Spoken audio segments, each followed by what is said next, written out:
palabra en esta noche, Señor. Corta lo que tengas que cortar en nosotros, Señor. Danos oídos circuncidados para oír tu palabra, Señor. Y ante todo, Señor, tenemos el deseo fuerte de que tú vengas y sigas obrando en nosotros, Padre. Gracias te damos, Señor. Bendice a nuestro pastor. Obra a través de él. Úsalo, Señor, para tu gloria y para tu honra, Señor. Bendice su vida, Padre. Así es, Señor Dios Padre. Estamos listos y prestos para que tú traigas y envíes tu palabra a nuestro corazón, Padre. Te damos a ti la gloria y la honra, Padre, en el nombre de Jesús, a quien damos la gloria, a quien damos la honra, la alabanza, Señor Dios Padre. Bendigamos su nombre. Jesús, Señor de señores, Rey de reyes, te amamos, Jesús. Te amamos y amamos tu palabra. Bendito sea, Señor. Amén.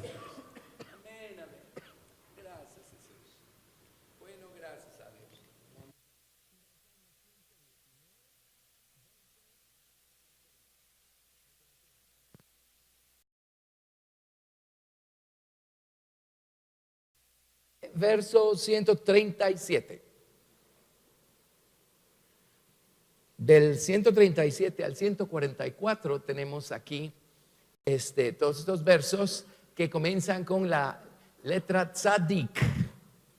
La tzadik vale 90, representa o simboliza un anzuelo, pero literalmente la palabra tzadik significa justo. Y 5 veces menciona la palabra tzadik aquí en este texto, o la palabra justo. Dice: justo eres tú, oh Jehová, y rectos tus juicios. Tus testimonios que has recomendado son rectos y muy fieles. Mi celo me ha consumido porque mis enemigos se olvidaron de tus palabras. Sumamente recta es tu palabra y la ama tu siervo. Pequeño soy yo y desechado, mas no me he olvidado de tus mandamientos. Tu justicia es justicia eterna y tu ley la verdad. Aflicción y angustia se han apoderado de mí, mas tus mandamientos fueron mi delicia. Justicia eterna son tus testimonios. Dame entendimiento y viviré. Justicia eterna significa que está operando desde la eternidad Olam y va a seguir operando por todas las eternidades que vienen. La rectitud de Dios. Amén. La palabra justo, la definimos la semana pasada, significa derecho, recto. Significa ser o hacer derecho, en sentido moral o forense. Entonces hicimos unas balancitas, ¿se acuerdan? A ver, es la balanza de la justicia. Y la justicia siempre la representan como una señora con una balanza, ¿verdad? Porque justo es equitativo. ¿Saben qué es justo? Es si pongo 1 libra en un lado de la balanza, ¿cuánto tengo que tener del otro lado de la balanza? 16 onzas, no 15 y medio. ¿Ok? Eso es justo, pero siempre ponen una balanza. La justicia, por un lado, y lo estudiamos la semana pasada, la justicia de Dios. Y cuán recto, cuán equitativo es Dios. Amén. Y su justicia no es otra cosa más que la sabiduría, el entendimiento y el conocimiento con los que Dios opera. Todo lo que Dios hace es recto, todos sus caminos son justos, todo lo que Dios permite en nuestra vida es justo, todo lo que nos pasa es justo. Sus juicios son justos. Cuando estudiamos el libro de Apocalipsis hace años, estudiamos si quieren vámonos allí, ya que lo estamos mencionando. A ver, ya dejé mi pluma ahí en el Salmo 119, aunque vamos a hacer otras cosas. Pero en el libro de Apocalipsis, a ver, capítulo 14, versículo 14.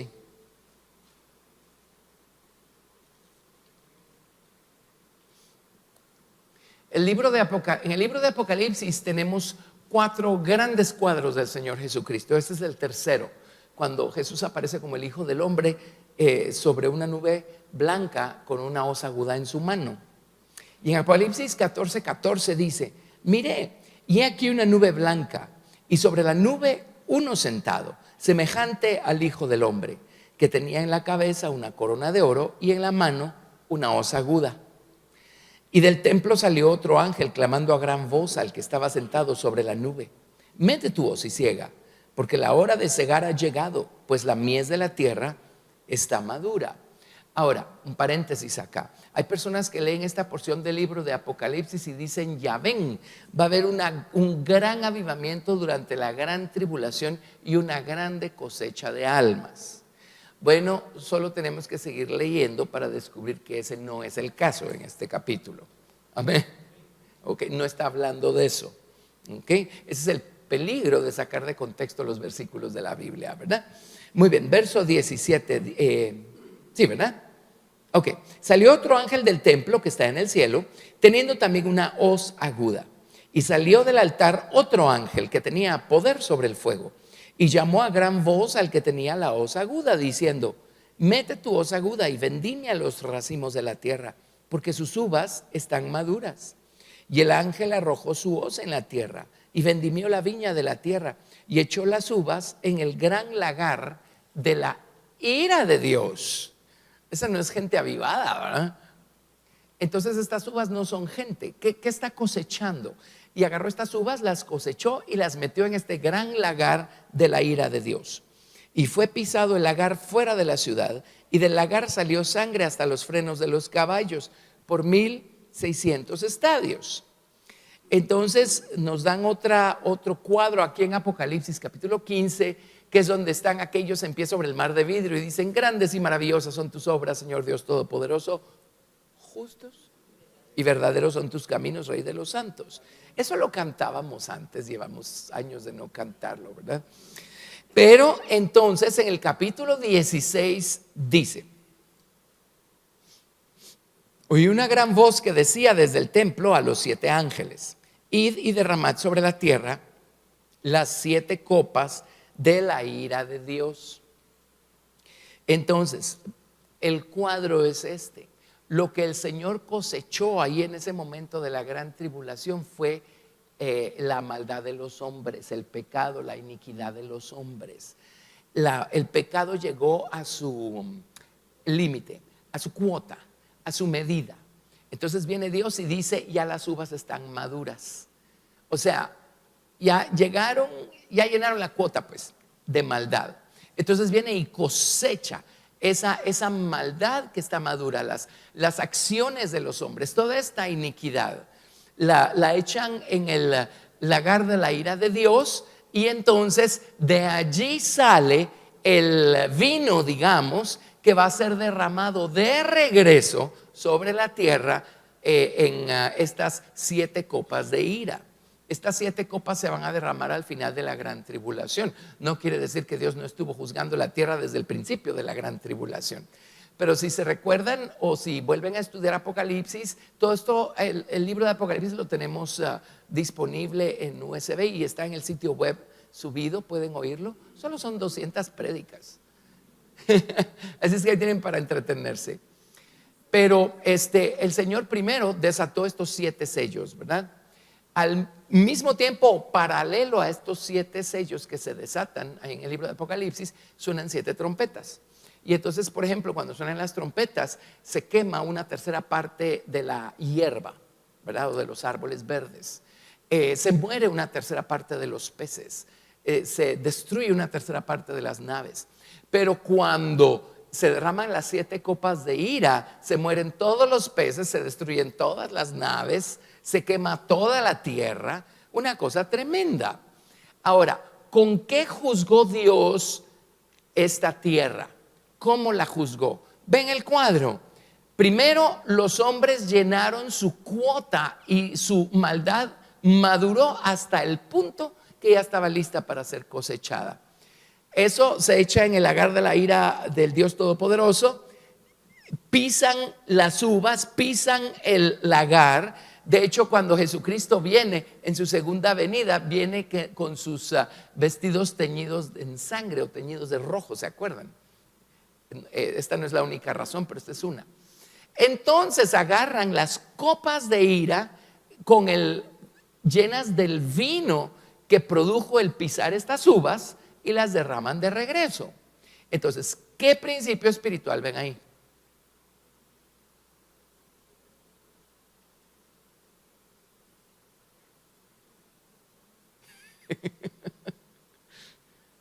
Se quedaron boquiabiertos. Algunos boquicerrados. Estamos hablando de la justicia de Dios. ¿Con qué va a castigar Dios al hombre? ¿Cómo castiga Dios al hombre? Agarró lo que el hombre hizo y se lo mandó de regreso. Exacto. ¿Por qué son justos los juicios de Dios? Porque son en la mismísima proporción y de la misma naturaleza que la ofensa cometida. Ni más ni menos. Ven cuán justo es el Señor, cuán recto es el Señor, cuán equitativo, cuán derecho es el Señor en todo lo que hace, tanto del lado de la misericordia como del lado de la ira. Amén. El hombre no puede decir esto es injusto, esto que estás mandando es injusto. No, es milimétricamente preciso. Y así es como Dios juzga, así es como Dios lidia con nosotros, ¿o no? Nunca nos da más porque eso sería injusto. Nunca nos da menos porque eso sería injusto. Nos da exactamente la corrección precisa que necesitamos, la reprensión precisa que necesitamos. Qué bueno que siga haciéndolo ahorita que todavía podemos arrepentirnos y ponernos a cuentas. Amén. Pero cuando juzgue este planeta como lo va a hacer en la gran tribulación, y especialmente al final de la gran tribulación, nadie va a poder decir esto es demasiado, esto es injusto y yo no merezco esto, porque es con la maldad que el hombre cometió con esa misma, con ese mismo vino o ese mismo fruto, es que el Señor viene y castiga a los hombres. Ven qué tremendo. El Señor es tan perfecto. Amén. En cambio, ¿cómo juzgamos nosotros? Una situación, alguna persona, alguna acción cometida que nos disgustó, ¿cómo la juzgamos? La proporción de la ofensa, digamos que es esta. Por regla general, nuestra reacción es como por aquí, ¿verdad? Ajá, totalmente injusto. Porque, o sea, no solo le pagamos con, como dicen, hay una expresión, ¿verdad? Una cucharada de su propia medicina, algo así dicen, ¿verdad? Sí, o una cucharada de su propia sopa. Sí, no, aquí es un cucharón, pues. De una vez que se ahogue, ¿para qué empezó? ¿Ven cuán injustos somos nosotros? A veces ocurre también, miren, a veces ocurre que esta fue la ofensa cometida, la situación que necesita ser corregida y nos quedamos como por aquí. ¿Y cuánto tenemos que aprender, verdad? A que si algo necesita tratarse a este nivel, pues a ese nivel lo tenemos que tratar, pero eso nos pasa mucho porque es que tenemos que ser buenos. Pues aquí no he dejado de ser bueno. Es que tenemos que ser misericordiosos. Aquí no hemos dejado de serlo. Ajá, aquí estamos siendo sabios, rectos, justos. Amén. ¿Lo ven? Entonces hay cosas que hay que corregir y la corrección pues tiene que ser en la misma proporción, ¿verdad? En la misma proporción. Ahí es donde a veces los padres endurecen el corazón de sus hijos. ¿Se acuerdan que la Biblia manda a los padres a no exasperar a sus hijos? ¿Verdad? Bueno, exasperarlos puede ser de muchas maneras, pero por ejemplo, a veces la ofensa cometida fue esta y la corrección anda como por aquí, porque resulta ser que esa cosita que hizo el hijo le descongeló el iceberg de su voluntad congelada, inconsciente, al padre o a la madre. Entonces viene y volca toda su ira congelada o todo lo que estaba en su voluntad de medianoche, volca toda su ira sobre el hijo, porque la cosita que hizo el hijo fue como el fosforazo que le derritió todo ese iceberg, ¿verdad? Y de repente y entonces el niño nunca va a entender por qué la corrección o la reprensión fue tan grave si lo que le hizo no fue tan grave. Y ahí es donde se van endureciendo, se van resistiendo, se van rebelando. Entonces tenemos que ser muy, muy, muy, muy sabios. Amén. Y los hijos tienen que saber que los amamos, pero estamos corrigiendo una situación. Y toda acción tiene una reacción. Amén. Así es Dios con nosotros. Él nunca deja de amarnos, que nos corrija todo lo que sea necesario. Eso no es falta de amor, todo lo contrario, eso es verdadero amor. El amor es justo, es equitativo. ¿Vieron este principio? ¿Verdad que es maravilloso? Bueno, la semana pasada les dije, a partir de ahora ya nadie puede decir esto es injusto. Ya hay gente que lo está practicando. Amén. Bueno, eso en cuanto a la justicia de Dios. Pero también el tema o la palabra tzadik. Aquí les debía haber puesto tzadik. Esa palabra tzadik o justo también se aplica a la justicia del hombre. Ahora, vamos a trabajar en la justicia del hombre. Entonces, aquí hay una balancita. Esa es la que me voy a pasar a la otra pantalla, ¿sí? ¿Estamos ubicados? Muy bien. Si es que algún día les doy otra. Ahí está. Ahí está. Ok. La justicia del hombre tiene dos lados. Uno es en el sentido de justificación, como término legal, como condición legal, ¿verdad? Y el otro lado es que la palabra tzadik o justo se refiere a la conducta del hombre o a cierto tipo de conducta, cierto tipo de obras o de acciones. Esas dos acepciones tiene la palabra tzadik o la palabra justo también.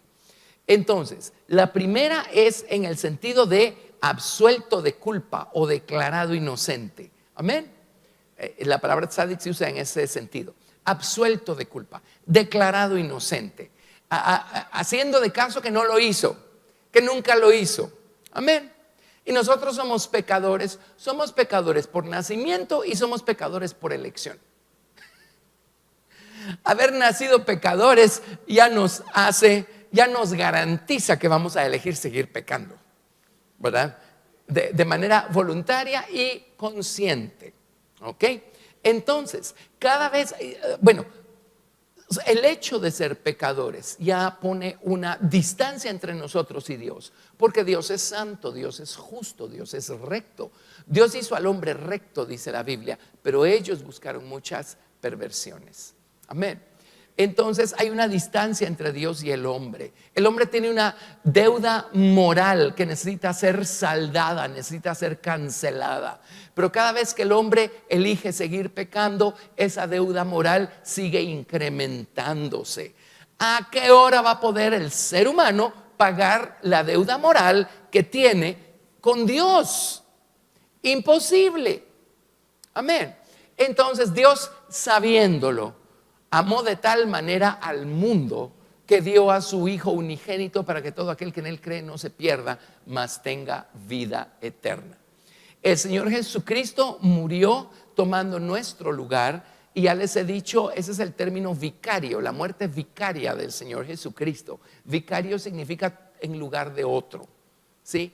Y pues hoy en día usan el término vicario para referirse a ciertas cosas, personas, etcétera. Eso es una ofensa, pues. O sea, solo el Señor Jesucristo califica para semejante término, ¿verdad? Él murió por nosotros. Él dio su vida por nosotros. Él llevó sobre nosotros en nuestros pecados, nuestras iniquidades, nuestras transgresiones. Ahora, si estudia bien su Biblia, Él no llevó nuestros pecados en su espíritu, Él no llevó nuestros pecados en su alma, Él llevó nuestros pecados sobre su cuerpo. Y fue su cuerpo el que fue clavado en la cruz del Calvario. Su espíritu y su alma nunca fueron tocados, corrompidos, ensuciados por causa del pecado del hombre. Amén. Fue sobre su cuerpo que Él llevó nuestros pecados a la cruz del Calvario. Entonces, Él murió como un pecador, no porque lo fuera, sino porque estaba tomando nuestro lugar.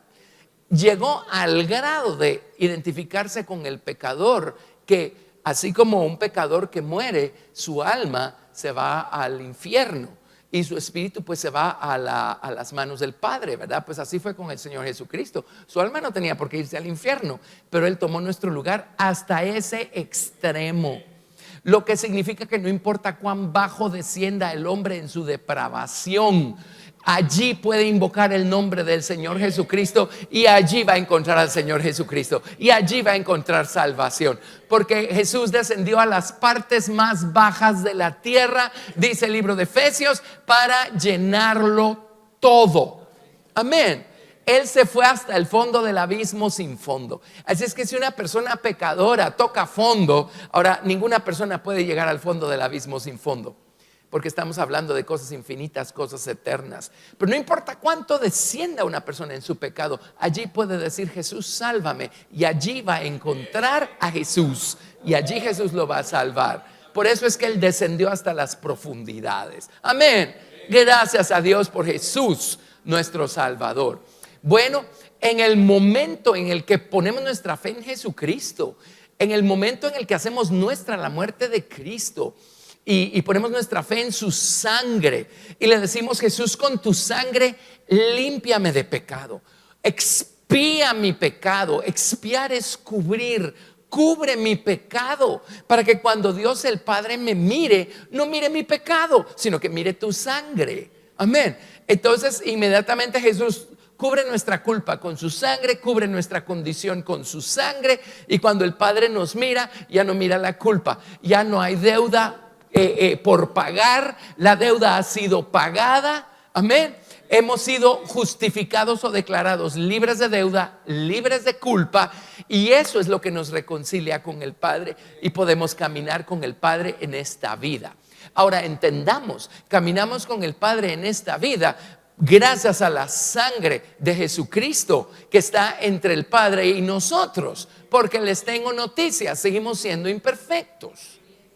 El término pecador es un término que tengo que manejarlo con cuidado. Ahora yo sé, en otros con círculos cristianos a lo mejor se enojarían si oyen lo que les voy a decir ahorita, porque por regla general se habla de pecador y salvo, ¿verdad? Ahora, pregunta: ¿cuántos aquí son salvos? ¿Cuántos aquí son pecadores?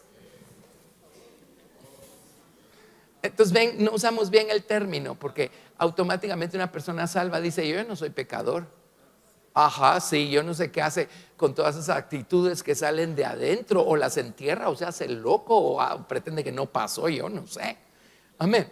Entonces la hermana Hicks decía algo tremendo. Dice: miren, solo hay dos clases de pecadores, dice: los salvos y los no salvos. O sea, todavía necesitamos ser transformados, convertidos y conformados a imagen de Cristo. Pero ¿por qué así de torpes como todavía somos? Podemos seguir caminando con total confianza, agarrados de la mano de Dios, invocando su nombre, caminando con Él. ¿Por qué? No es porque somos perfectos, es porque hay sangre de por medio.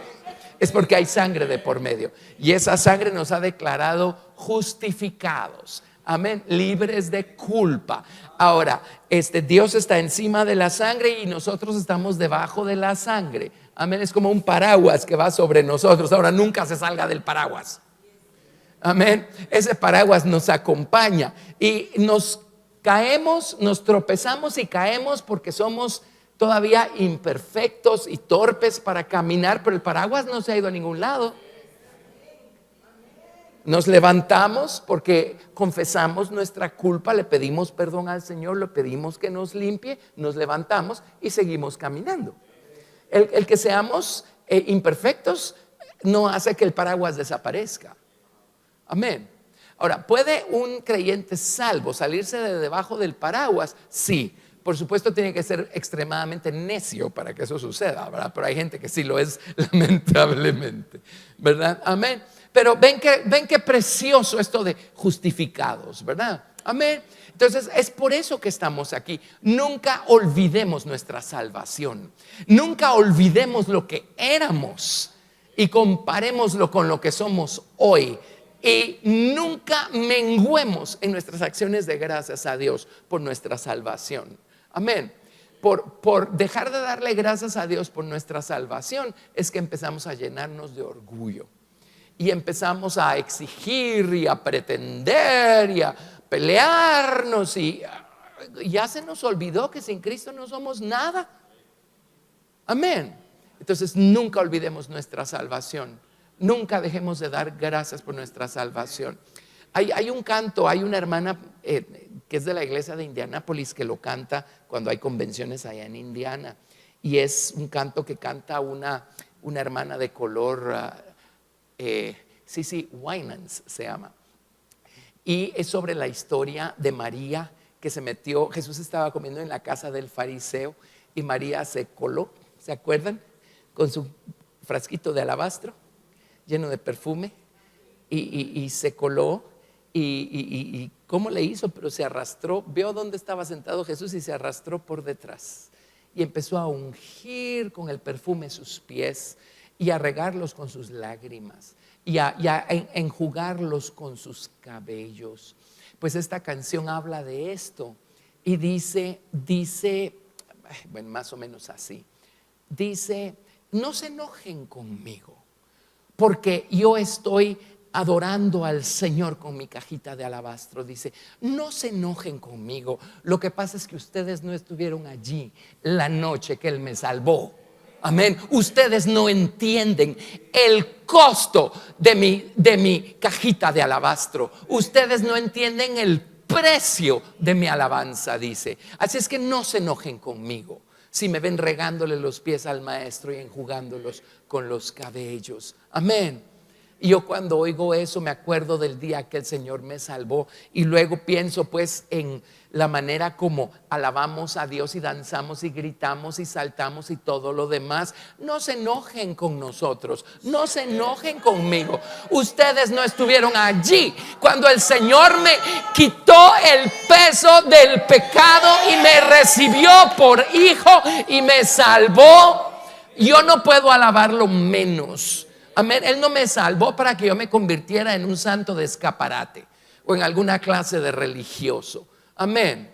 Amén. Entonces uno, o sea, cuando uno tiene esa gratitud y esa gratitud sigue viva, uno va a gritar, a danzar, a correr, y un montón de gente se va a ofender porque van a decir: ay, qué poco elegante, ¿verdad? Pero el asunto es que usted no estuvo allí cuando Jesús me salvó. Amén. Pero usted sí estuvo allí cuando Jesús lo salvó a usted. No pierda su gratitud y solo acuérdese cómo fue antes y cómo es ahorita. ¡Hey! Amén. Hemos sido justificados por el Señor Jesucristo por medio de su sangre, no porque hayamos hecho buenas obras o buenas acciones. Amén. Ahora, hoy vamos a poner, a lo mejor hasta la otra semana, en su lugar esta justificación legal, ¿verdad?, con nuestras buenas obras. Porque en la iglesia cristiana también, yo no sé por qué, o estamos en un lado de la balanza o estamos en el otro lado de la balanza, porque no podemos estar en medio, al centro, balanceados. Hay personas que dicen: no, somos justificados legalmente a través de nuestras buenas obras. Y ustedes saben que hay toda una rama del cristianismo, ¿verdad?, que trabaja de ese lado de la balanza y hacen excelente obra social y todo lo demás. Pero uno un día viene y les dice: mire, usted es un pecador y necesita salvación. Cristo necesita limpiarlo con su sangre. ¿Y cuál es la respuesta? ¿Y sabe qué? Solo acuérdese de cómo era usted antes de que el Señor lo salvara, porque a lo mejor usted era igual o peor. ¿Qué respuesta recibimos? Yo no le he hecho daño a nadie. Yo hago un montón de labor social. Yo hago 2 de estas, 3 de aquellas, 4 de las otras. Yo estoy bien delante de Dios. Estoy justificado, estoy absuelto. Mis buenas obras me absuelven. Ya saben ustedes, la gente vive como quiere y para la Semana Santa compra su boleto y ahí va tachín, tachín, tachín, tachín. O sea, no estoy hablando, no estoy denigrando a las personas que no conocen el camino y que no han experimentado la salvación en Cristo, porque un día todos estuvimos así, de una forma u otra. Amén. Pero lo que tenemos que entender, o sea, despertemos. Eso no le ha dado paz a nuestra alma, ni le va a dar paz a nuestra alma. Eso no le da reposo a nuestro corazón. Amén. Eso no quita la vergüenza, la culpa del pecado, porque solo la sangre del Señor Jesucristo puede quitar la culpa del pecado. Amén. Entonces hay gente que dice, yo puedo ser justificado a través de mis buenas obras. Pero luego hay otro grupo de gente que dice, ya fui justificado legalmente, no hay ninguna necesidad de hacer buenas obras. Grave. El fruto de la justificación legal es andar en obras de justicia. Amén. Y las obras de justicia son más importantes de lo que nosotros nos imaginamos. Por eso me estoy deteniendo y vamos a explicar todo esto y a poner todo en su lugar. Amén. Pero Dios espera que un cristiano ahora camine en justicia, obre en justicia, en rectitud, haga justicia, ¿verdad? Amén. Y vamos a ver citas, versículos, ejemplos. Ok, pero empecemos por algún lado. Dediquémonos un poquito a este lado, ¿sí? Ok, justificación. Vámonos a Génesis 15, 6. Resulta ser que uno de los graves errores que cometió la nación de Israel, ahora, la razón, y eso lo dice el Nuevo Testamento clarísimo, es que nunca pudieron ver con los ojos de la fe. Nunca pudieron ver más allá de lo que sus ojos naturales estaban percibiendo, de lo que sus oídos naturales estaban captando. Amén. Pero uno de los graves errores de la nación de Israel en la antigüedad fue pensar que al cumplir con todos los preceptos de la ley, ellos ya estaban bien delante de Dios, justificados delante de Dios. Entonces, ¿se recuerdan del lado moral? Miren, aquí hay otra balancita. Ahorita regreso a esta, pero les voy a dar otra balancita. Ustedes saben que cuando crecemos en Cristo tenemos que crecer en estos dos lados de la balanza. Un lado se llama, nosotros le llamamos en nuestra familia espiritual, le llamamos educación espiritual.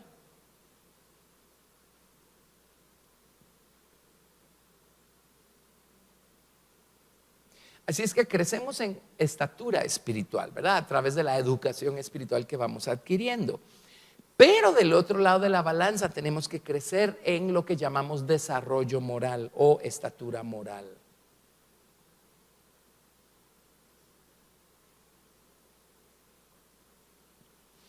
Este lado es Cristo en nosotros. Las experiencias espirituales que vamos atesorando y edificando en el corazón. De ese lado está, por supuesto, número uno, la salvación. De ese lado está el bautismo con el Espíritu Santo. De ese lado está el bautismo en agua. De ese lado está la vida de oración y la vida de estudio de la palabra. Y, ¿verdad? ¿Ok? De ese lado. Pero a medida que Cristo va creciendo en nosotros, algo tiene que ir cambiando en nosotros, ¿o no? O sea, no solo se trata que Él crezca y yo me quede igual. Y entonces ahora, wow, sigo actuando como un diablillo, pero Cristo está bien maduro en mi vida. ¿Verdad que eso es imposible? No funciona así. A medida que Él va creciendo en nosotros, Él nos va regenerando, transformando, conformando, convirtiendo y conformando a imagen suya. Entonces Él va cambiando nuestra conducta, nuestra manera de actuar, nuestra manera de hablar. Amén. Nuestras obras. Todo eso va cambiando a medida que Cristo va creciendo en nosotros, porque Él va transformando nuestra naturaleza. Entonces el árbol deja de dar limones agrios y empieza a dar granadas. Cambia nuestra naturaleza, entonces el fruto cambia, o sea, el resultado se deja ver, el efecto se deja ver. Amén, amén. Entonces, de este lado estamos hablando de esa justificación legal, ¿verdad? Y de este lado estamos hablando de nuestras obras de justicia. Necesitamos las dos cosas. Ok, regresemos aquí. Ahí está. Pero no terminé de decir lo que empecé. ¿Dónde falló el pueblo de Israel en la dispensación del Antiguo Testamento? Ellos se acuerdan que, bueno, empecemos, digamos, en Egipto, ¿verdad? salen de Egipto y no han ni atravesado el Mar Rojo y ya están alegándole a Moisés. Ahí viene el faraón detrás y aquí está Baal-Zephón y aquí hay unos montes y enfrente está el mar. Moisés, o sea, ¿qué te pasa? Si no, o sea, si querías matarnos, mejor nos hubieras dejado en la casa, más cómodo, ¿verdad? Bueno, se abre el Mar Rojo, llegan al monte de Sinaí, pero antes de llegar al monte de Sinaí fue donde experimentaron las aguas amargas de Mara. Moisés, haz algo porque tú tienes la culpa de todo esto, ¿verdad? Bueno, salen del monte de Sinaí un año después, porque todavía celebraron una Pascua, ¿se acuerdan? Después que Dios les dio su ley, el tabernáculo, el sacerdocio y todo, 40 años de desierto, y se quejan, murmuran. ¿Se acuerdan que se mezclan con las moabitas en aquella pasadita de ¿cómo se llama? De Balaam y Balac, y una serie de situaciones y de cosas, pero al fin cruzan el río Jordán, por supuesto de la generación original, solo 4, ¿verdad? Josué, Caleb, Eleazar y Fines. Entran a la tierra de Canaán, conquistan la tierra, se asientan finalmente en los montes de Jerusalén en tiempos del rey David, ¿verdad? ¿Y cómo empiezan a actuar o cómo siguen actuando? Del lado religioso, todo sigue igual. En apariencia nada ha cambiado. Ellos nunca dejaron sus fiestas. Por supuesto que hay cosas que dejaron de celebrar por no sé cuántos años, ¿verdad? Pero, o sea, seguían teniendo una religión, digamos. O sea, la forma estaba allí. Pero del lado moral, ellos se asentaron en Canaán y empezaron a abrir los ojos a lo que hacían las naciones vecinas y empezaron a actuar igual que ellos. Y llegaron a corromperse a tal grado que Dios le llama a la ciudad de Jerusalén ciudad ramera, le llama, ¿verdad? Y dice, ustedes se han corrompido, ustedes han adulterado. Le habla a Jerusalén y a la ciudad de Samaria, donde estaban las 10 tribus en el reino del norte, y les dice, ustedes son hermanas de Sodoma y Gomorra, les dice, ¿verdad? Una cosa tremenda. Entonces, o sea, nunca dejaron de tener religión. Seguían celebrando sus lunas nuevas, que eran los inicios de mes. Seguían celebrando ciertas fiestas, porque no todas. Seguían haciendo sus cosas, pero del lado moral estaban totalmente alejados de Dios. ¿Cuál era el error? Como seguimos teniendo la forma, todo está bien. Y eso es lo que Dios les dijo a través de un profeta y el otro profeta y el otro profeta, y les decía, vuélvanse a mí. Hay un profeta a través de quien Dios les dice, pero qué mal hallaron en mí que se alejaron de mí. ¿En dónde los ofendí? Les dice Dios, que se alejaron de mí. ¿Qué les hice que no les pareció? ¿Verdad? Vuélvanse a mí. Entonces ese fue el gravísimo error. Tenían religión, pero estaban lejísimos de Dios en su corazón y en su conducta moral. Y todo el tiempo pensaron, todo está bien, porque la religión no se ha ido a ningún lado. Y eso pues es el estado de, miren cuánta gente, ¿verdad? Se llaman cristianos o lo que sea, y porque la forma pues ahí sigue. Pero ¿dónde están ellos en su corazón? ¿Y dónde están ellos en su conducta moral? Y estoy hablando que en todas las iglesias y en todas las denominaciones. Amén. No importa dónde estemos, podemos caer en ese mismo error si nos descuidamos, ¿verdad? O sea, el que tengamos religión no nos va a justificar. Lo único que nos justifica legalmente es la sangre del Señor Jesucristo. Si no nos arrepentimos, les aseguro que el paraguas se quedó como por allá y nosotros ya vamos como por aquí lejísimos del paraguas, ¿verdad? Amén. Tremendo, ¿verdad? Eso fue lo que pasó con el pueblo de Israel. Ellos nunca vieron más allá pues que lo que percibieron sus sentidos físicos, pero desde el principio Dios les enseñó que la justificación es por fe. Cuando uno viene con un corazón quebrantado, con un corazón humilde y viene a Dios y le dice, Señor, erré, perdóname. Entonces viene el Señor y nos justifica, expía nuestra culpa y nos justifica. En el Antiguo Testamento muy bien podían venir con un animalito y sacrificarlo, pero nada más como una forma O qué tal venir con el animalito y venir con el corazón en la mano delante de Dios y decirle: Señor, este animalito inocente tiene que morir por culpa mía, yo soy culpable, Señor, así es que, Señor, tú cubre mi culpa, cubre mi falta. Eso era ir por fe. Entonces, por supuesto, no era la sangre del animal lo que iba a cubrir la culpa de la persona, era la sangre de Cristo que estaba por encima de la sangre del animalito. Amén. Miren, vamos a ver, Génesis 15, verso 6.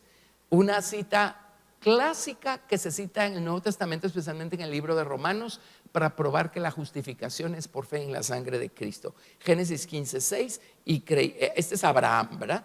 Y creyó a Jehová y le fue contado por justicia.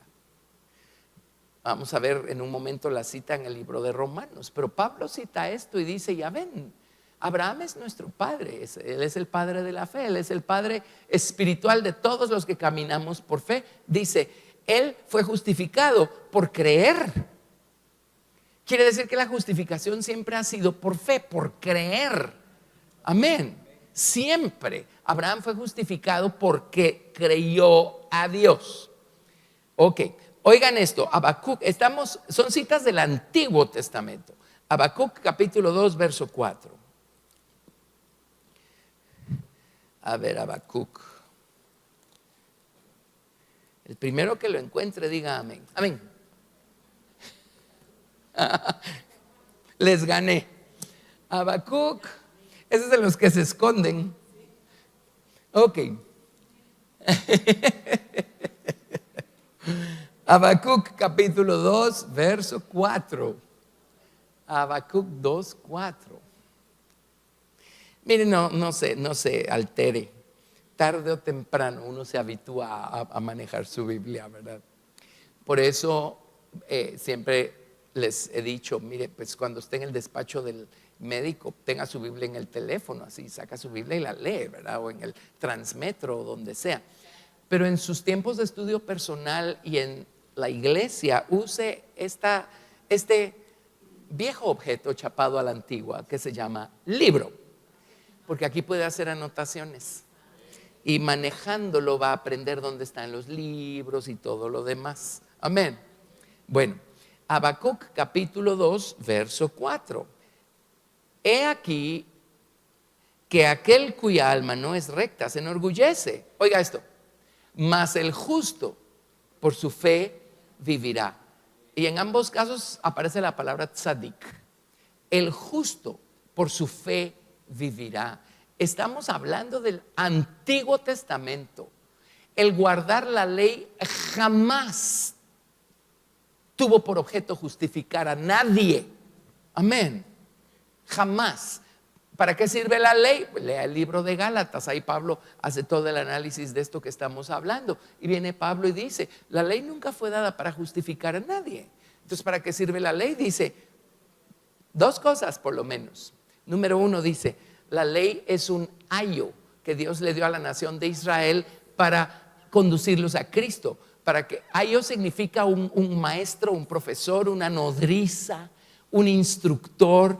Dijo, mientras aparecía el hijo de casa, el Señor Jesucristo, ellos tenían a un instructor, que era la ley de Moisés, para decirles: miren, cuando venga aquel de quien hablan la ley, los profetas y los escritos, no van a tener ningún problema en reconocerlo. Porque miren, aquí está en la ley descrita la naturaleza moral del Señor Jesucristo, y aquí está en la ley descrito detrás de sombras, tipos y figuras todo lo que Él va a hacer para redimir al hombre como el Cordero de Dios que quita el pecado del mundo.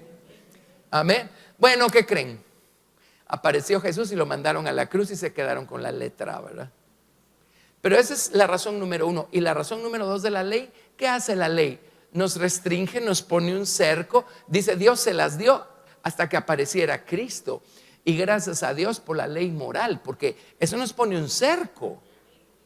O sea, si no tenemos un cerco moral, nos daríamos unas arrastradas, unas englodadas, una cosa terrible. Gracias a Dios por los papás que le dicen a los niños: eso no se hace. Amén. ala, yo quiero tal cosa. N-O. Ala. ¿Qué parte de no entiendes? Miren, eso nos salva la vida. Y yo he conocido niños con quienes los papás fueron muy permisivos y les daban. Y hay razones, pues no se justifica porque el resultado no es el que debiera ser, pero hay razones y cosas, ¿verdad? A veces los papás ocupan tanto tiempo trabajando que su manera de compensar el poco tiempo que le dan a sus hijos es dándoles dinero, objetos, cosas. Amén. Y yo he conocido familias en las que los hijos crecieron, no les faltó nada material, pero papá y mamá no estaban allí porque estaban demasiado ocupados y crecen con un resentimiento tremendo. Y nunca les faltó nada en lo natural. Tremendo, ¿verdad? Amén. O hijos a los que los papás nunca los restringieron y nunca les dijeron que no y nunca les dieron una nalgada. Y cuando son grandes le tienen un resentimiento tremendo a los papás. Qué cosa, ¿verdad? Una corrección dada a tiempo, en sabiduría y con amor, hace que el amor de los hijos por los padres se incremente. Así es con nosotros. Y Dios, cuando Dios nos corrige, salimos de allí amándolo todavía más y todavía más agradecidos. Y Susi y yo conocíamos a un muchacho que decía, miren, yo me preocupo el día que Dios me deja de reprender, porque no puede ser que todo esté bien. No puede ser que todo esté bien. Cuando Dios me deja de hablar y me deja de reprender, yo me empiezo a preocupar. El libro de Romanos dice que si somos lo suficientemente necios, Dios termina entregándonos a nuestra necedad. Entonces no nos conviene que Dios no nos reprenda y que Dios nos deje a nuestras anchas. Y cuando no entendemos bien estas cosas, decimos, como el Señor no me está diciendo nada y no siento redargüimiento por ningún lado, quiere decir que está feliz conmigo, puedo seguir adelante. No, tiemble, quiere decir que Dios ya lo entregó a su necedad. Amén. Y eso no nos conviene. ¿Cierto o no? Ok, esto está en Romanos, capítulo 1. No hay que irse ni muy lejos en el libro de Romanos. Pero volviendo a nuestro tema, he aquí que aquel cuya alma no es recta se enorgullece, mas el justo por su fe vivirá. El justo por su fe vivirá. Bueno, estas son citas que utiliza Pablo en el libro de Romanos. Vámonos a Romanos. ¿Se acuerdan cuando hicimos Romanos? 2 personas se acuerdan cuando hicimos Romanos aquí. 3 personas, ok. Qué bueno, ya me estaba preocupando. Pues por si no lo sabía, ya estudiamos todo el libro de Romanos aquí. También está subido en el sitio web de la iglesia. Y yo no sé cuánto estuvimos en Romanos, a lo mejor un par de años. Pero descubrimos que el libro de Romanos sigue con total precisión el patrón del tabernáculo. Y el primer tema que aborda el apóstol Pablo es el de la justificación por medio de la fe en la sangre del Señor Jesucristo. Por supuesto, el primer mueble es el altar de bronce, donde está la sangre redentora del Señor Jesucristo. Amén. Y si ustedes estuvieron en la escuela para siervos, les enseñamos cómo, a través de la historia de la iglesia cristiana.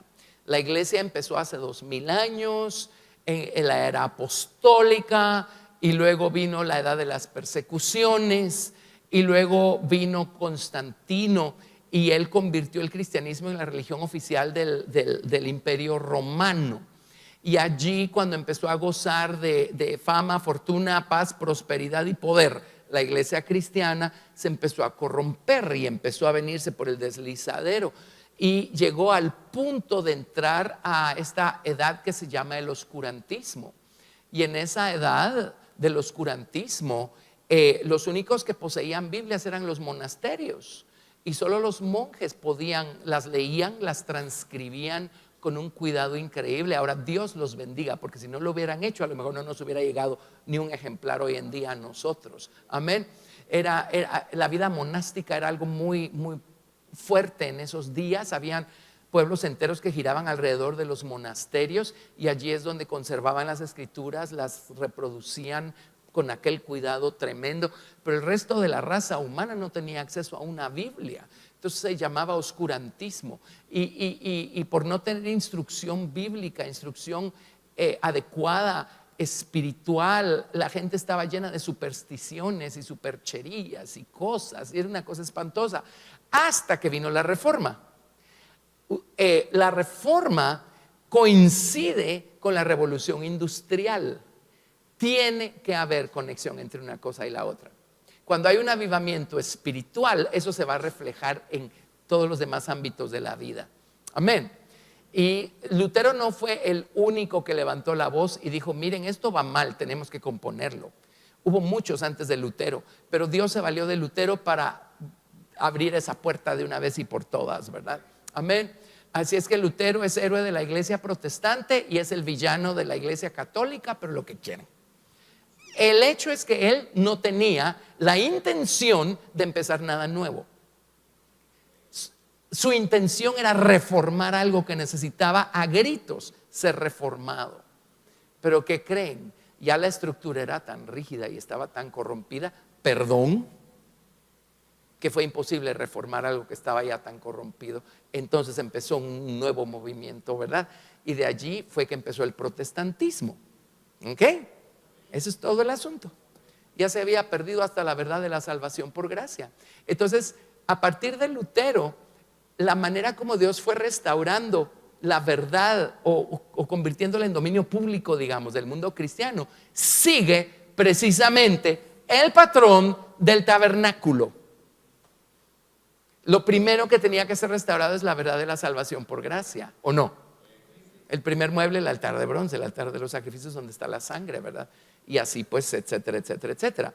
En Escuela para Siervos nos tomamos el trabajo de darles esas lecciones sobre la historia de la iglesia. Flor hizo un excelente trabajo para ubicar este mensaje en esa estatura de restauración de la verdad de Dios y entender pues que lo que Dios ha restaurado a través de este mensaje es la soberanía de Cristo, o el último mueble del tabernáculo. Ya todos los demás están restaurados desde hace ratos, pero el Señor restauró el principio de la soberanía de Cristo y la estatura completa de Cristo a través de este mensaje. Amén. Qué privilegio, ¿verdad? Gracias a Dios. Pero todo empezó con la justificación por gracia. Entonces, en el libro de Romanos sigue el mismísimo patrón, el mismo orden.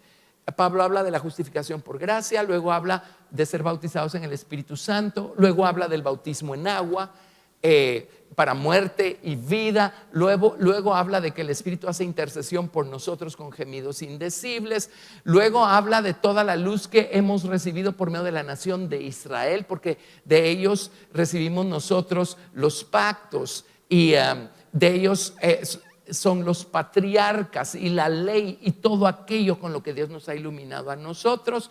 Luego nos da lecciones de desarrollo moral, de cómo practicar la palabra, y finalmente termina enseñándonos cómo vivir bajo la soberanía de Cristo. Es el libro de Romanos, para que vean cuán real es todo esto. Amén. Gracias a Dios. Entonces Romanos capítulo 3. Romanos capítulo 3, verso 10. Y pues saltándonos cosas importantísimas, pero Romanos 3:10 dice, como está escrito, no hay justo. Ahora este es el Salmo 14. No hay justo, ni aun uno. No hay quien entienda, no hay quien busque a Dios. Todos se desviaron, a una se hicieron inútiles. No hay quien haga lo bueno, no hay ni siquiera uno. Entonces este es David hablando en el Salmo 14 diciendo, si usted creyó que ya estaba justificado delante de Dios porque lleva una vida religiosa, olvídese, perdone que lo baje de ese caballo, pero en este planeta no existe un solo justo. Todos necesitamos ser justificados por el único justo que se llama Jesucristo. Bueno, ahora cita del Salmo 5, dice, sepulcro abierto es su garganta, con su lengua engañan, veneno de áspides hay debajo de sus labios. Wow. Ahora cita del Salmo 10, su boca está llena de maldición y de amargura. Ahora cita Isaías 59, sus pies se apresuran para derramar sangre, quebranto y desventura hay en sus caminos y no conocieron camino de paz. Y ahora cita el Salmo 36. No hay temor de Dios delante de sus ojos. O sea, todo el Antiguo Testamento revela la naturaleza humana y la necesidad que el hombre tiene de rescate y de justificación. Pero sabemos que todo lo que la ley dice, lo dice a los que están bajo la ley, para que toda boca se cierre y todo el mundo quede bajo el juicio de Dios. Ya que por las obras de la ley ningún ser humano será justificado delante de él, porque por medio de la ley es el conocimiento del pecado. Si a mí no me dijeran que lo que estoy haciendo está mal, nunca sabría yo que estoy pecando. Pero gracias a Dios por la ley, porque viene y ¡pum! Dios no quiere que haga lo que estoy haciendo, ¿verdad? Verso 21. Pero ahora, aparte de la ley se ha manifestado la justicia de Dios. Aparte de la ley se ha manifestado la justicia de Dios, testificada por la ley y por los profetas. La justicia de Dios por medio de la fe en Jesucristo para todos los que creen en Él, porque no hay diferencia. No hay diferencia entre judío y gentil, por cuanto todos pecaron y están destituidos de la gloria de Dios, siendo justificados gratuitamente por su gracia, mediante la redención que es en Cristo Jesús, a quien Dios puso como propiciación. Ahí está el propiciatorio ahí arriba, ¿verdad? Es la sangre que nos cubre, la sangre de misericordias, como propiciación por medio de la fe en su sangre, para manifestar su justicia a causa de haber pasado por alto en su paciencia los pecados pasados, con la mira de manifestar en este tiempo su justicia, a fin de que Él sea el justo y el que justifica al que es de la fe de Jesús. ¿Dónde pues está la jactancia? Queda excluida. ¿Por cuál ley? ¿Por la de las obras? No, sino por la ley de la fe. Concluimos pues que el hombre es justificado por fe sin las obras de la ley. Clarísimo, ¿verdad? Amén. Estamos hablando de este lado. El hombre es justificado por fe. Nada que el hombre haga puede expiar su culpa, cubrir su culpa, reconciliarlo con Dios, declararlo libre de deuda. Es por fe en la sangre del Señor Jesucristo. Muy bien. Romanos capítulo 4, verso 1. ¿Qué pues diremos que halló Abraham nuestro padre según la carne? Porque si Abraham fue justificado por las obras, tiene de qué gloriarse, pero no para con Dios. Porque ¿qué dice la Escritura? Creyó Abraham a Dios y le fue contado por justicia. Ahí tienen su Génesis 15, ¿verdad? Pero al que obra no se le cuenta el salario como gracia, sino como deuda. Mas al que no obra, sino cree en aquel que justifica al impío, su fe le es contada por justicia. Como también habla de la bienaventuranza del hombre a quien Dios atribuye justicia sin obras, diciendo, y este es el Salmo 32, bienaventurados aquellos cuyas iniquidades son perdonadas y cuyos pecados son cubiertos. Bienaventurado el varón a quien el Señor no inculpa de pecado. Ven, el Nuevo Testamento no es otra cosa más que citas directas o indirectas del Antiguo. Amén. Bueno, y Romanos capítulo 5, verso 1. Romanos 5, 1. Justificados pues por la fe, tenemos paz para con Dios por medio de nuestro Señor Jesucristo. Amén. Gracias a Dios. Por eso el día de su salvación y el día de mi salvación, yo después de que oraron por mí, fue divertido porque eran un montón de señoras, como yo me convertí en Aglow, ¿verdad? Y todas hablando en lenguas. Yo así como, wow, esto es espectacular, ¿verdad? Bueno, terminaron de orar por mí, regresé a mi mesa y todos en la mesa se levantaron y me dieron un abrazo y me dijeron felicitaciones. Y yo pensé, ¿sabes por qué me estarán felicitando? Pero pues gracias. Vino alguien más, me dijo, ahora te tienes que congregar. Y yo, ¿me tengo que qué? Congregar, ¿qué significa eso? Era una palabra que no estaba en mi vocabulario, ¿verdad? Bueno, el hecho es que yo recuerdo regresé manejando a la casa Y así se me hacían las piernas, literalmente apenas podía controlar los pedales del carro. Una cosa increíble. Pero una cosa, yo no podía explicar con palabras lo que me había pasado, pero yo sabía que algo había pasado ese día. Yo sabía que ya nada iba a ser igual. Amén. Y por primera vez en mi existencia, todavía tenía 18 años de edad. Por primera vez en mi vida sentí esa paz interior. Amén.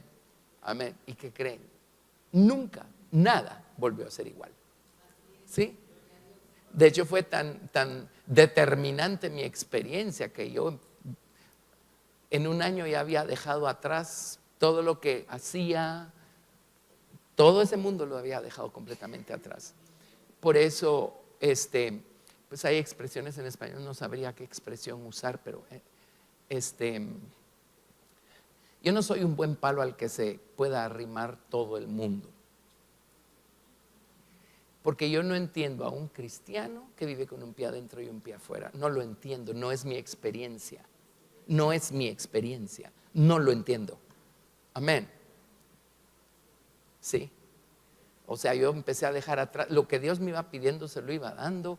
Otras cosas no me las pidió, pero cuando las volví a hacer, sentía o desinterés o condenación. Entonces yo solito las iba dejando. Dije, no, esto ya Dios no lo quiere. Amén, amén. Ese es el único cristianismo que yo entiendo. Yo no entiendo otra clase de cristianismo. ¿Sí? Muy bien. Entonces, ok, vámonos al Salmo 85.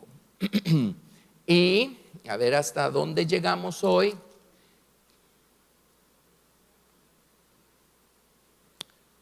Porque, bueno, vámonos ahí a ver qué logramos hacer, porque quiero darles el otro lado. Creo que sí me va a dar tiempo. Salmo 85.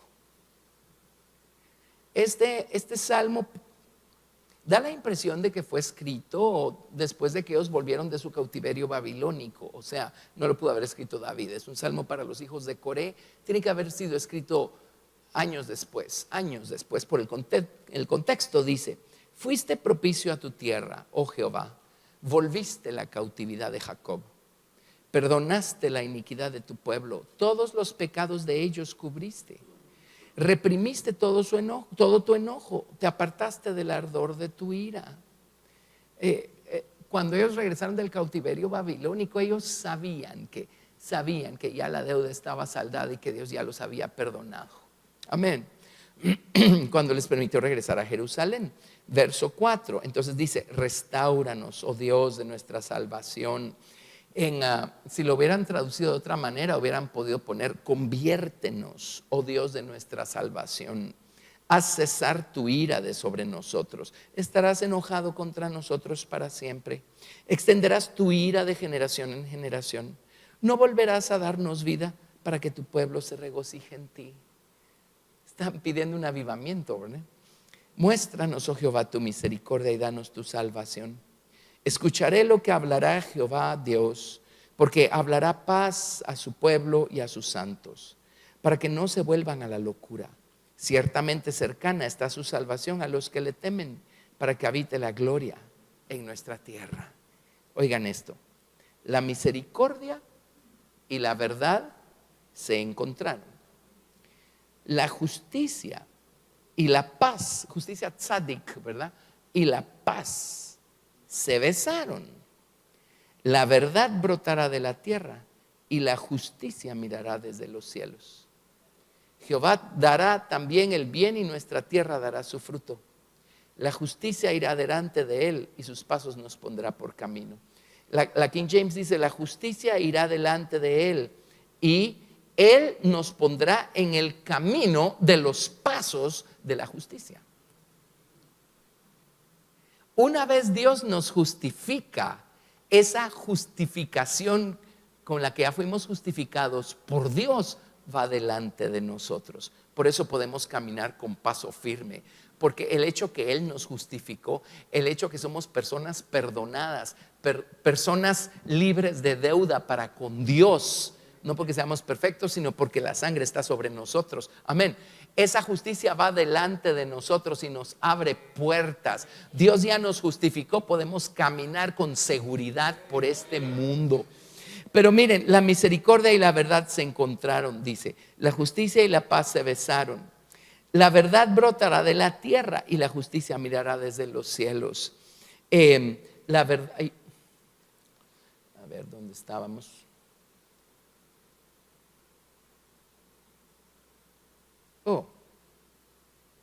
Aquí estábamos. La verdad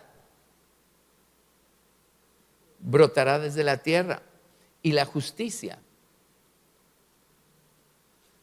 mirará desde los cielos. Empiece a hablar la verdad y entonces Dios puede justificarlo. Y la verdad es: yo soy culpable.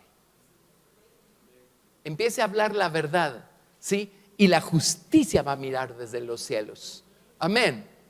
La verdad no es ellos tienen la culpa, es que si no me hubieran obligado, es que si no me hubieran, no, yo soy culpable, yo he pecado. Esa es la verdad. Una vez hablamos la verdad, la justicia nos mira desde los cielos. Y una vez justificados, dice, la justicia y la paz se besaron. Amén. Por eso tenemos paz para con Dios por medio de la sangre del Señor Jesucristo, cuando Él nos justifica. Amén. Y dice, la misericordia y la verdad se encontraron. Usted hable verdad y va a cosechar la misericordia de Dios. Hable la verdad y Dios va a poner su sangre de misericordias entre usted y sus justos juicios. Y vamos a vernos justificados. Vamos a estar llenos de paz. Dice, Jehová dará también el bien y nuestra tierra dará su fruto. Dios nos da su justicia y nos da su misericordia. Y nosotros damos como fruto paz, verdad y obras justas, porque dice, ahora Él pone delante de nosotros su justicia para que andemos en ella. Ya justificados, ahora Él espera que nosotros empecemos a vivir una vida justa, derecha, recta. Amén. Pasémonos al otro lado y ahorita lo van a ver con mayor claridad. Pasémonos a este lado. Conducta, obras. La palabra tzadik, en lo que a conducta respecta, porque es la mismísima palabra, se refiere a aquellos que se conducen con integridad, aquellos que se conducen con verdad, aquellos que se conducen con rectitud. Amén. Vamos a ver tremendos ejemplos la próxima semana, pero estamos hablando de pagar los salarios justos. Estamos hablando de tratar justamente a las personas. Amén. Estamos hablando de pagar los impuestos. Estamos hablando de caminar en equidad, en justicia. Amén. Estamos hablando de pagar la cuenta de la electricidad tal cual, no estar haciendo cositas ahí con el contador, ¿verdad?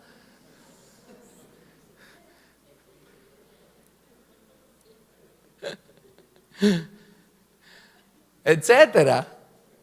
Amén. Quienes se conducen con integridad, con verdad, con justicia. Oiga, puse 2 citas acá de alguno de mis libros. Dice, el justo da lo que corresponde en cada situación. Amén. Y si un día uno se compromete a algo y lo justo es que a uno le cueste tanto, y en el camino uno dice, ¿a qué horas me metí a esto? No me había dado cuenta de lo que me iba a costar. ¿Saben qué hace el justo? Vende sus chancletas si es necesario, pero paga porque se comprometió. Ajá. Y dice, ¿quién subirá al monte de Jehová y quién morará en su monte santo? El que aún jurando en daño suyo no por eso cambia. Amén.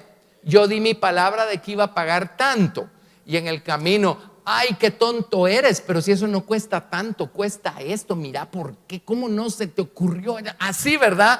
Entonces llega el día del pago y dice, mire, como esto otros me lo cobran más barato, le voy a pagar más barato. No, usted dio su palabra, hizo un contrato, usted se equivocó, pero ya dio su palabra. ¿Qué es lo justo? Lo justo es pagar menos porque por allá están pagándome. No. Usted hizo un compromiso Lo justo es pagar lo que usted comprometió. Amén. ¿Sí?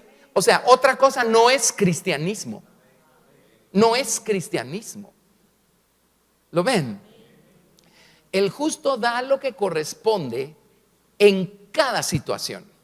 Oiga esto, sus intereses personales no afectan sus acciones.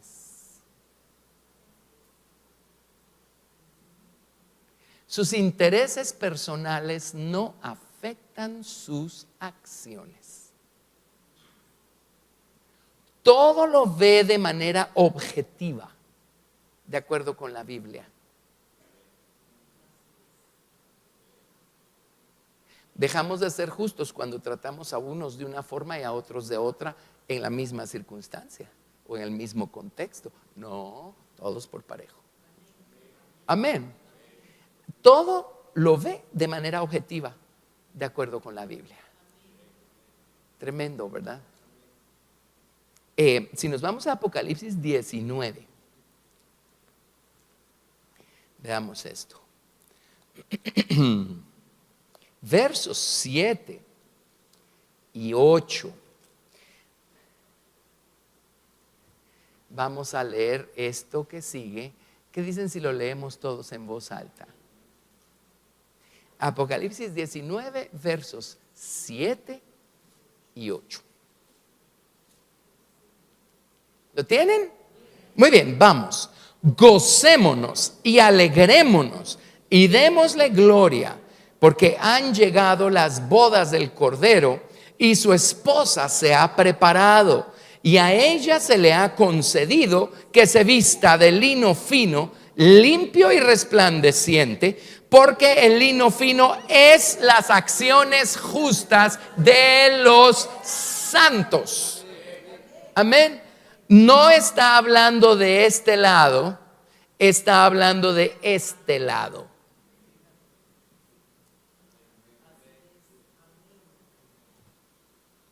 Por si no entendió de qué lado, este lado. Este lado. Está hablando de ese lado. La esposa va a lucir sus obras que hizo aquí y ahora por toda la eternidad. Amén. Entonces no hay tales de que obras justas, eso ya no tiene nada que ver con nosotros, porque somos justificados por gracia, por la fe en su sangre. Ajá, este es de este lado. Pero el fruto de la justificación en términos legales son las obras justas. Amén. Y ese es el lino fino que va a lucir la esposa. Ahora, ¿se acuerdan? Acabamos de leer el Salmo 85 y en el verso 11 dice que Él, su justicia, cuando hablamos la verdad, amén, su justicia nos ve desde el cielo, su misericordia nos ve desde el cielo.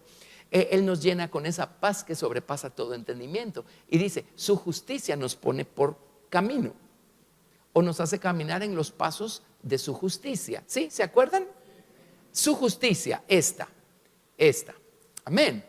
Va. Ahora vámonos a Isaías 58, verso 8.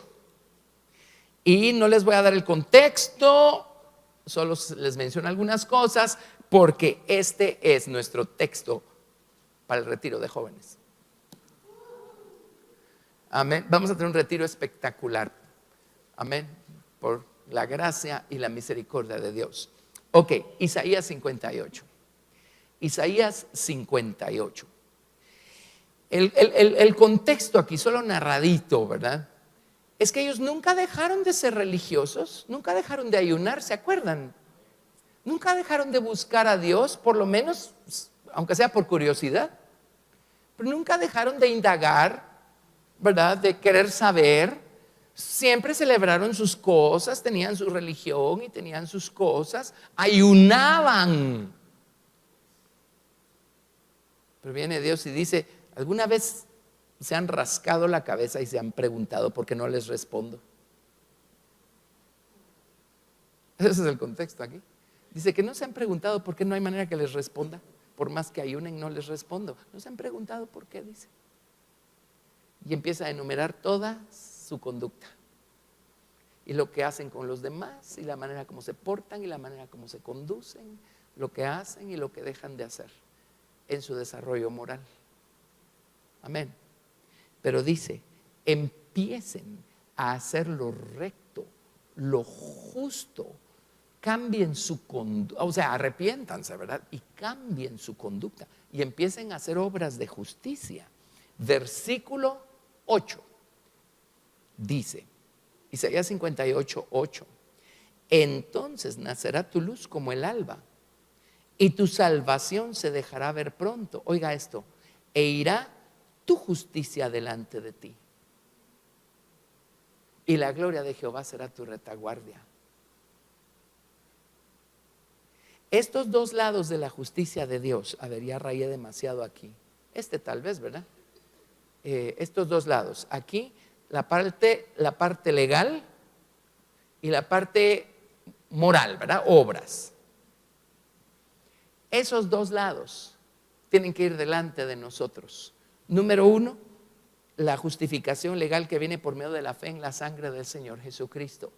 Cuando me arrepiento y digo, Señor, perdóname, el Señor pone delante de mí su justicia. Yo puedo caminar con total confianza y seguridad, amén, de que no le debo nada a Dios. ¿Sí? Ok, pero luego ahora en Isaías 58 dice, hagan obras de justicia y la justicia de ustedes, sus obras van a ir delante también y les van a abrir puertas, les van a abrir el camino. ¿Saben por qué no prosperamos y no salimos adelante y tenemos toda esa victoria que se supone que deberíamos estar cosechando? Porque nos estamos quedando cortos en nuestras obras de justicia. Pero si somos rectos, derechos, justos en nuestra conducta, en nuestro proceder, si somos íntegros y verdaderos en lo que hacemos, y además vivimos al día con Dios pidiéndole perdón si hemos fallado, su justicia va delante de nosotros y nuestras obras de justicia van delante de nosotros, abriéndonos la puerta. O sea, quítense del camino porque aquí vengo yo. Amén. No hay obstáculo, no hay ninguna puerta del diablo, ningún obstáculo del diablo, ninguna puerta cerrada que pueda permanecer cerrada delante de una persona que está caminando de una manera justa y recta y ha sido justificada por Dios. Amén. Amén. Nuestras obras son importantísimas. Esas son las vestiduras de la esposa. Sus obras. Serio, ¿verdad? ¿Verdad que esto es espectacular? ¿Sí? Gracias a Dios. Bueno, yo sé que nos quedamos anonadados. ¿Quién sabe qué más? Pero qué maravilla. La próxima semana voy a retomar esto y hice un resumen de un resumen, pero aquí les tengo un montón de salmos, un montón de proverbios. Va a estar alegre la próxima semana y vamos a entender mejor esto, ¿verdad? Pero qué maravilla, porque eso es algo en lo que los cristianos nos quedamos cortos, en nuestra conducta, Amén. Y ahora estamos entendiendo cuán importante es nuestra conducta. ¿Sí? Cuán eternamente importante, cuán vitalmente importante es una buena conducta. O sea, no es optativa, no es de paso. ¿Sí? Es vitalmente importante. Maravilloso, ¿verdad? ¿Aprendimos algo? ¡Wow! ¡Qué maravilloso es el Señor! ¡Démosle toda la gloria! ¡Gracias, Jesús! ¡Gracias, Señor! ¡Aleluya! ¡Gracias, Señor Jesús! ¡Bendito Jesús! Vamos a ponernos en pie, vamos a orar. Bendito Jesús, tú eres nuestro juez justo y fiel. Gracias por justificarnos, por declararnos libres de deuda, libres de culpa por medio de tu preciosa sangre. Gracias, Padre, porque un día nos abriste los ojos y nos ayudaste a entender, Señor, que necesitábamos salvación. Gracias porque pudimos ver en la preciosa sangre de Cristo esa salvación que necesitábamos y llegó a nuestras vidas. Gracias por justificarnos de pecados. Gracias por declararnos libres de culpa, libres de deuda. Gracias, Señor, porque a medida que crecemos en ti vamos descubriendo cuán justos y rectos son tus caminos, tu manera de proceder, tu manera de actuar. Qué sabio eres, qué recto eres, qué equitativo eres, Señor. Gracias, te alabamos, Señor Dios, porque tú eres justo. Y Señor, por el otro lado, gracias porque esa sangre sigue viva, esa fuente sigue abierta, sigue brotando, Señor, y cada vez que fallamos, porque no somos perfectos, podemos venir una vez más y por medio de nuestra fe en la preciosa sangre recibir nueva limpieza y nueva limpieza. Señor, gracias porque esa justicia va delante de nosotros. Ahora, Señor, oramos, Padre, que tu justicia operando en nuestra vida dé como fruto obras de justicia, acciones justas de parte nuestra. Perdónanos, Padre, si no hemos actuado con rectitud, Señor Dios, en todas las áreas de la vida, Señor. Perdónanos, Padre Santo, si hemos tratado de pasarnos de listos, Señor. Perdónanos, ese no es Cristo en nosotros, ese es nuestro viejo hombre, nuestra mente carnal. Te pedimos que nos perdones y oramos que nos enseñes a ser rectos, verdaderos, ecuánimes, a tratar a todo el mundo de manera objetiva, a conducirnos de acuerdo a tu palabra, a no dejar que nuestros intereses personales deformen nuestras acciones, Señor Dios, y estas dejen de ser justas. Señor, gracias por tu palabra, gracias por instruirnos y gracias por tu Espíritu Santo que nos redarguye cuando de alguna manera estamos saliéndonos del camino, Señor. Padre, gracias por todo lo que podemos aprender y gracias por tu ayuda, porque sí queremos practicar, sí queremos poner por obra, Señor, tu palabra, sí queremos ser personas justas, Señor, en lo que a nuestras acciones respecta, y queremos vestirnos con estas vestiduras de lino fino, Señor Padre, de las que se va a vestir la esposa, Señor. Padre, gracias, Padre, gracias, Padre, gracias, Padre. Te damos toda la gloria y te damos toda la alabanza, Padre, en el nombre de Jesús. Amén. Demos gloria a Dios. Gracias, Señor. Gracias, Padre, en el nombre de Jesús. Gracias, Padre, gracias, Padre. Santificado sea tu nombre, Señor. Santificado sea tu nombre, santificado sea tu nombre. Gracias, gracias, gracias, gracias, aleluya. Gracias, Señor, aleluya. Bendito sea tu nombre, bendito sea tu nombre, santificado sea tu nombre. Gracias, gracias, gracias, Padre.